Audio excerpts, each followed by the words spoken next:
Nós consideramos o que está acontecendo aqui hoje um ato de sabotagem contra o Brasil.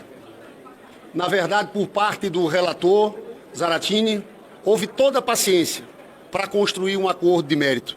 Mas o que ficou claro para a gente é que a discussão não é sobre o mérito, não é sobre o conteúdo. Aqui é uma vontade de tentar impor uma derrota política ao governo do presidente Lula, mas, na verdade, estão impondo uma derrota ao Brasil, não é ao presidente Lula, porque estão cortando 35 bilhões, que não é dinheiro novo, como eles falam, estamos dando dinheiro para o governo Lula, já estava na peça orçamentária para 2026. E isso vai ter um impacto agora de 10 bilhões. Nós vamos ter essa votação, eu espero e apelo aqui aos parlamentares que pensem no Brasil, antecipar uma disputa eleitoral. E eu quero aqui acusar o papel nefasto que está sendo feito pelo governador do estado de São Paulo, que está ligando diretamente para parlamentares, para lideranças, tentando fechar um apoio para derrubar essa medida provisória. A posição do líder do PP, do presidente do PP, Ciro Nogueira e Antônio Rueda, do União Brasil. O ministro Haddad agora falou muito bem. Aqueles mesmos que em 2022 fizeram aquilo no orçamento da União, aqueles gastos sem controles, agora estão fazendo esse movimento aqui. O presidente Lula disse uma coisa, que é pobreza de espírito misturar o debate de uma medida provisória como essa com antecipação do calendário eleitoral. Porque foi feito um acordo, e o acordo foi rompido. Foi feito um acordo com o agro, foi feito um acordo que envolvia lideranças do PP e do União Brasil, e eles romperam. Sempre quando tem questões de tributação dos mais ricos, há resistência aqui. Se eles obtiverem êxito, eu não tenho dúvida de dizer que vai ficar ruim para a Câmara, para o Congresso Nacional. Vai parecer um Congresso de costas para o povo brasileiro. Um Congresso que vai tirar 35 bilhões. Para quê?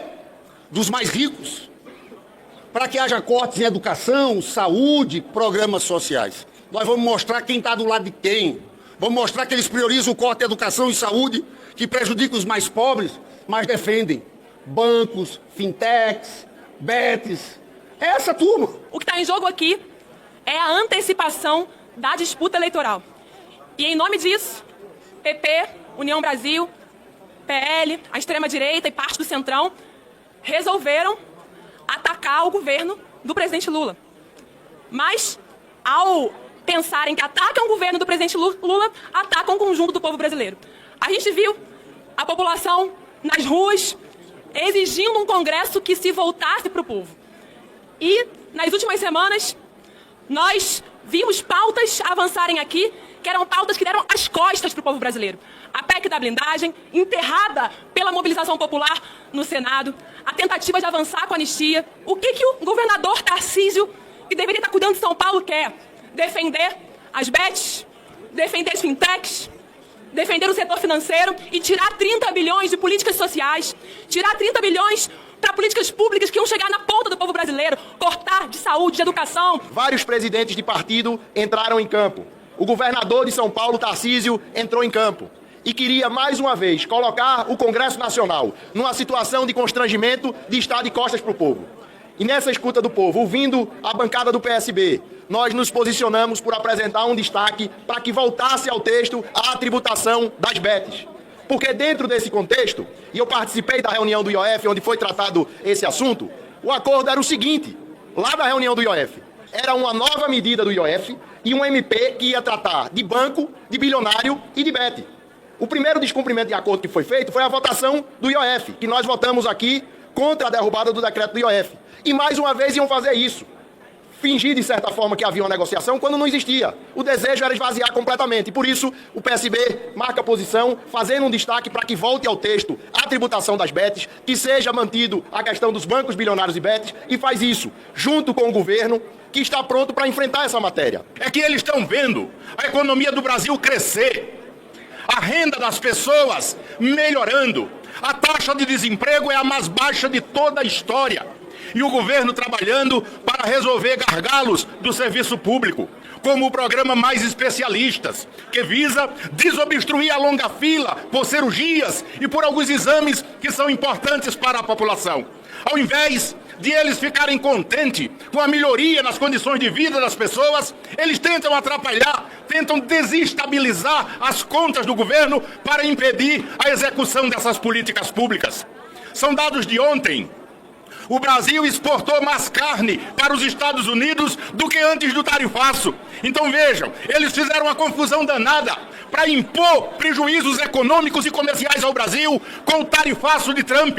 E mesmo com a tarifa sobre a carne brasileira, ela ainda aumentou a sua venda para os Estados Unidos. Olha, eu vou chamar inclusive o relator nosso, Zaratini, para vir aqui. Nós trabalhamos nesses 120 dias para garantir a aprovação da medida provisória.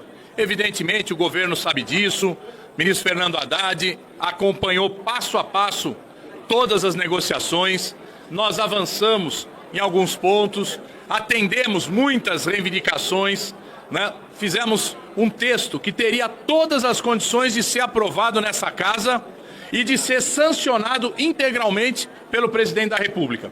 Um texto de consenso. Infelizmente, nós vimos que o governador de São Paulo, em vez de tomar conta do Estado, de cuidar dos problemas do Estado, resolveu abandonar a sua cadeira no Palácio dos Bandeirantes para assumir a candidatura a presidente da República com apoio do presidente do PP, Ciro Nogueira, e com apoio do presidente do União Brasil, Rueda. E a partir disso, resolveu fazer uma campanha contra a medida provisória. Essa conversa de que o governo vai ter 20 bilhões a mais para gastar é conversa mole, porque todo mundo sabe que o limite de gastos é dado pelo arcabouço.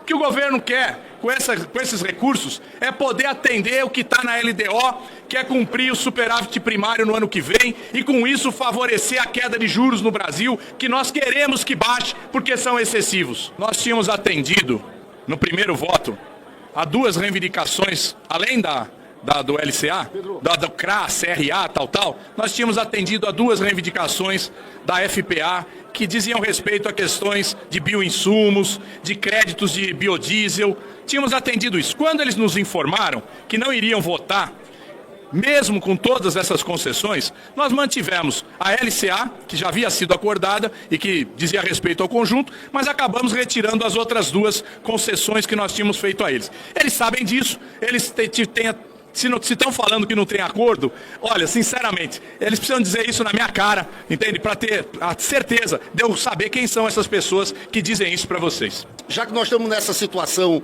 aqui, no dia de hoje, nós queremos ir com o texto original nosso. Nós queremos ir com todo o texto, porque tudo que foi construído, na verdade, foi desfeito. Eu tenho uma certeza de uma coisa. Estão dando outro tiro no pé. Eu falo isso aqui, o presidente Hugo Mota, justiça seja feita, está tentando até agora, a votação está começando aí. Vai ser um tiro no pé do parlamento e um tiro no pé dessa turma do Centrão. Eles só erram. Erraram na blindagem, erraram no negócio do IOF, estão com anistia, estão cometendo um outro erro.